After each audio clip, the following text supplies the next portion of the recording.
हरियाणा की राजनीति का लंबा अनुभव और जनता के मिजाज को भलीभांति जानने वाले पूर्व विधानसभा स्पीकर कुलदीप शर्मा हमारे साथ मौजूद हैं। उनसे जानना चाहेंगे कि हरियाणा का मूड क्या है आगामी लोकसभा चुनावों को लेकर, विधानसभा चुनावों को लेकर। कुलदीप, सबसे पहले तो यही जानेंगे कि अब मूड क्या है हरियाणा का। देखिए, जन भावनाएं परिलक्षित हो जाती हैं। भारतीय जनता पार्टी की जनसभाओं में घेर घोंट कर लाए हुए भीड़ और फिर भी कुर्सियां खाली रह जाएं, सरकारी अमले शमले सरपंचों पर दबाव बनाकर भीड़ लाने की कोशिश, अमित शाह जी जो इनके दिग्गज नेता चाणक्य जिनको बोलते हैं, उधर कांग्रेस की रैली जहां भी हो रही है, जो भी कर रहा है उसको अभूतपूर्व समर्थन मिल रहा है। इस ठंड में हमने 6 रैलीज की हैं जो हल्का स्तर पर हो, लेकिन ठंड के बावजूद जीरो टेम्परेचर के आसपास घूम रहा था। इतनी बड़ी संख्या में लोगों का टर्न आउट हुआ। दूसरी तरफ कोई भी लोग, चाहे वो यात्रा निकाल रहे हैं या कुछ भी कर रहे हैं, सभी लोगों को संपूर्ण समर्थन मिल रहा है। तो ये अपने आप में मूड ऑफ द पीपल है कि भारतीय जनता पार्टी की सरकार के खिलाफ आज प्रदेश का नौजवान है, क्योंकि उसको रोजगार नहीं मिला और अपनी मातृभूमि को छोड़कर हजारों हजारों नौजवान इस देश को छोड़कर, अपने प्रदेश को छोड़कर विदेशों में नौकरी की तलाश में वहां मजदूरी कर रहे हैं। हरियाणा का व्यापारी तंग है जीएसटी और नोटबंदी की मार से और सरकार के पोर्टल और नियमों से, गिरती हुई मार्केट से, घटते हुए व्यापार से। हरियाणा का किसान इस बात से तंग है कि फसलों की कीमतें वहीं की वहीं खड़ी हैं जहां 10 साल पहले थी, जबकि खाद की कीमतें बढ़ गई, खाद का वजन घट गया, पेस्टिसाइड्स पर जीएसटी लग गई, सब चीजों पर टैक्स बढ़ गए, पेट्रोल और डीजल की कीमतें बढ़ गई, दुगनी आमदनी का वायदा झूठा निकला। हरियाणा का जो जनमानस है, सामान्य जनमानस है, उसको जो आशाएं थी भारतीय जनता पार्टी की सरकार से, उसको जो दिव्य स्वप्न दिखाया गया था एक ईमानदार सरकार का, उसका पिटारा खुल चुका है। आज देश के अंदर भ्रष्टाचार के मापदंडों पर हरियाणा की सरकार में जितना भ्रष्टाचार हुआ है, जितना नौकरियों में भ्रष्टाचार हुआ है, नौकरियां बिकी हैं, नौकरियों के दफ्तरों से करोड़ों रुपए पकड़े गए हैं, हर एक भर्ती का पेपर लीक हुआ है और न जाने कितने ऐसे कानून व्यवस्था का देखिए। आज माननीय श्री अशोक सुखीजा पर, जो भारतीय जनता पार्टी के जिला अध्यक्ष रहे हैं, मैं उनको एक बड़ा भाई, बड़ा नेता मानता हूं, उनको सड़कों पर लेटा लेटा कर पीटा है, बेचारे अस्पताल में हैं। जब भारतीय जनता पार्टी का शीर्ष नेतृत्व पीटा जा रहा है इस गलियों में, तो आप अंदाजा लगा सकते हैं कानून व्यवस्था का क्या हाल है। तो हर एक परिस्थिति को देखिए आप। एक और बात है कि जिस तरह से इंडिया गठबंधन जो है बीजेपी के लिए एक चुनौती बना था, लेकिन अब जिस तरह से बिखराव हो रहा है, आज बिहार की बात कर ली जाए कि बिहार में जो नीतीश कुमार थे वो भी अलग हो रहे हैं, आम आदमी पार्टी ने अलग संकेत दे दिए हैं, ममता बनर्जी ने अलग संकेत दे दिए हैं। तो ये नहीं मानते कि अब चुनौती जो है इंडिया गठबंधन की वो कम हो जाएगी। देखिए, हरियाणा में तो शुरू से ही आपका कोई अस्तित्व नहीं था। इंडियन नेशनल लोकदल अपनी राजनीतिक वैधता खो चुका है। डिवीजन हुआ, इंडियन नेशनल लोकदल में एक जजपा बन गई, जजपा सरकार की गोदी में बैठ गई, वो विपक्ष में नहीं है।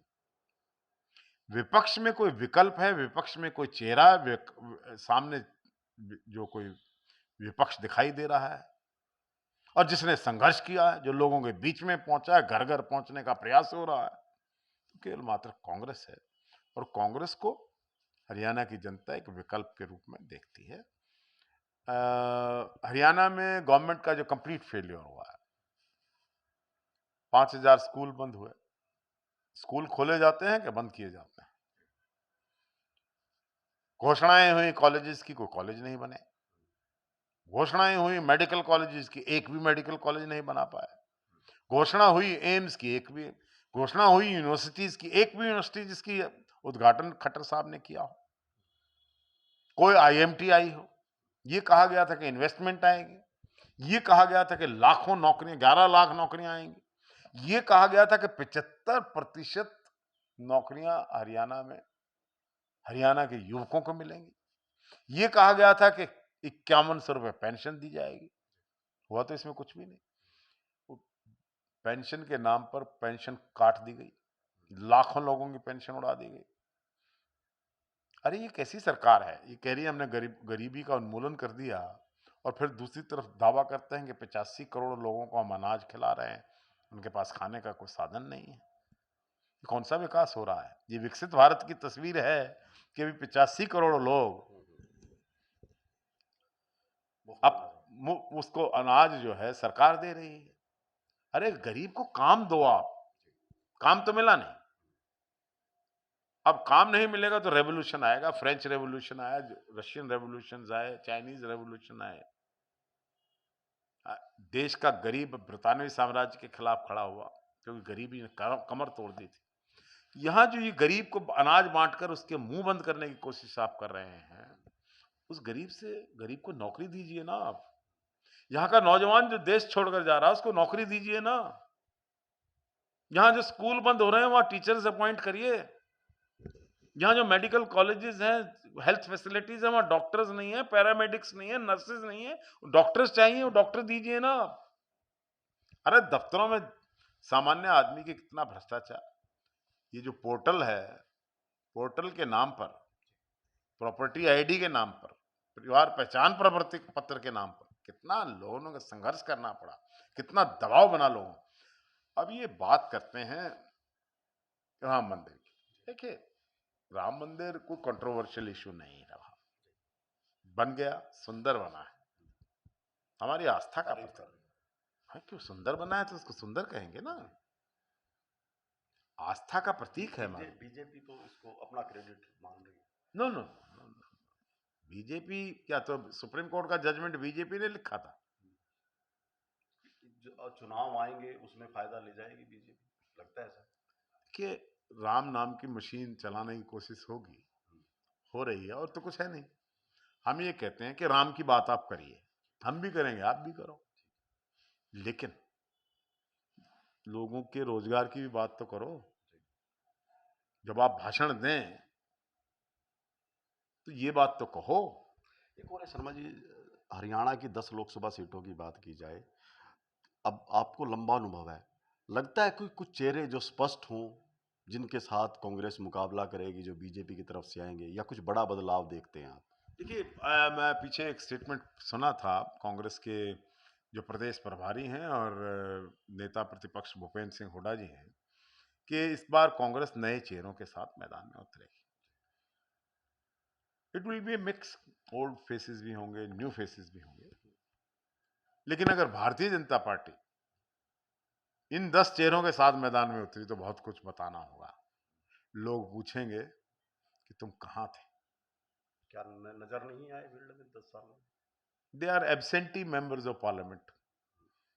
न तो पार्लियामेंट में कुछ किया और न अपने क्षेत्र में कुछ किया। They are absentee at both the places. Parliament में भेजा जाता है आपको प्रदेश की बात करने के लिए, अपने क्षेत्र की बात करने के लिए, अपने युवाओं की, किसानों की, व्यापारी लोगों की समस्याओं की बात। वहां वो बात तो आपने की नहीं। अब मुझे कोई कहे, मैं छोटी बातें नहीं करता हूं कभी, लेकिन कहा जा रहा है कि यहां पर जो मेंबर पार्लियामेंट हैं श्री संजय भाटिया जी, वो संगठन के काम में बहुत व्यस्त है।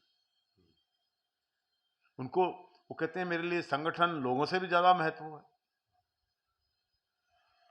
अरे यहां खट्टर साहब आए थे, कुछ अमीर लोगों के घर में गए, हमारे एक वाल्मीकि मरे थे, वो भी उनके वोटर रहे हैं, उनके घर गए। एक हरिजन हमारे शहर के प्रमुख नेता थे, उनकी मृत्यु हुई, वहां गए। अरे गरीब का हाल चाल पूछने, गरीब के घर में मौत होती है तो खट्टर साहब को करनाल याद नहीं आता। तो क्या मानते हैं, करनाल लोकसभा सीट बीजेपी बदलाव करेगी कुछ? नहीं, ये तो बीजेपी का मामला है। नहीं, आप कह रहे हैं ना कि नहीं दिखे सांसद, तो लोगों को नहीं दिखे। हाँ, लोगों को नहीं दिखे। हाँ ठीक है, फिर क्या? वो तो बीजेपी ने देखना है कि अगर यही फिर दिखाओगे। आपने सुझाव दे दिया कि इनको अरे उतारेंगे तो हो गया। यहाँ तो पोस्टर लगे हुए हैं कि एमपी साहब हैं कहाँ, गुमशुदा की तलाश के पोस्टर लगे हैं। किसी गांव में गए हैं?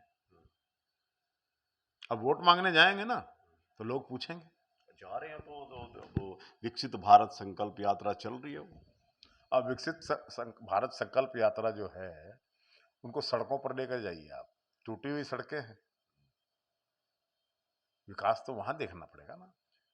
गरीब के घर पर जाइए, लाइनों में लगी हुई राशन की दुकान की लाइनों पर मीलों लंबी लाइनें देखिए।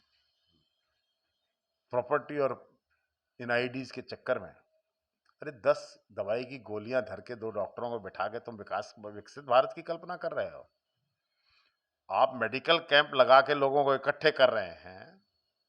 पानीपत में 2-2 सांसद कंबल बांटकर भीड़ इकट्ठी कर रहे थे, फिर उन पर लाठियां चलाए हैं, कई महिलाएं पिटी और गिरी हैं। आज आपको लोगों को बुलाने के लिए कंबल बांटने पड़ते हैं, दवाइयां बांटनी पड़ती हैं। विकसित भारत यात्रा कौन सी कहां का विकास हो गया भाई? ये करनाल जिसका 10 साल चीफ मिनिस्टर यहां पर प्रतिनिधित्व मिला है मुख्यमंत्री का, रोहतक को मिला था। रोहतक की क्या सारे हरियाणा का विकास हुआ? रोहतक का भी हुआ। अरे ये हमारे मुख्यमंत्री जी बताएं तो करनाल में हुआ क्या है? ये जिस तरह के आरोप तो वो कहेंगे कि कांग्रेस तो लगाएगी, लेकिन अब जिस तरह से चुनाव की जो घड़ी आने वाली है उसमें क्या मानते हैं कि बीजेपी को कितनी टक्कर जो है कांग्रेस दे पाएगी प्रदेश की 10 लोकसभा सीट? देखिए, बहुत बड़ी बात नहीं करनी चाहिए। राजनीति में समीकरण बनते बिगड़ते रहते हैं, अभी 2 महीने का समय है। लेकिन अगर इन्हीं चेहरों के साथ भारतीय जनता पार्टी लोकसभा के चुनाव में उतरी तो majority of the seats they will lose because they are non performing members of Parliament. उन्होंने मजे लिए हैं, धन संपत्तियां बढ़ गई हैं, माला माल हो गए हैं, जमीनें नाप दी हैं, खरीदो फरोख्त हो रही हैं। सब जानते हैं, ये पब्लिक है, सब जानती है। कुछ हमारी नजरों से, लोगों की नजरों से कुछ नहीं छुपा हुआ है। तो बिल्कुल देखिए, पूर्व विधानसभा स्पीकर कुलदीप शर्मा थे, उन्होंने कहा कि पब्लिक है, सब जानती है और भाजपा के जो सांसद रहे हैं वो नॉन परफॉर्मिंग है और अब जनता उनका हिसाब किताब आने वाले चुनाव में करेगी। और कांग्रेस जो बीते चुनाव में कुछ ज्यादा नहीं कर पाई थी, इस बार उनका प्रदर्शन काफी बेहतर रहेगा। करनाल से महेंद्र सिंह, इंडिया न्यूज हरियाणा।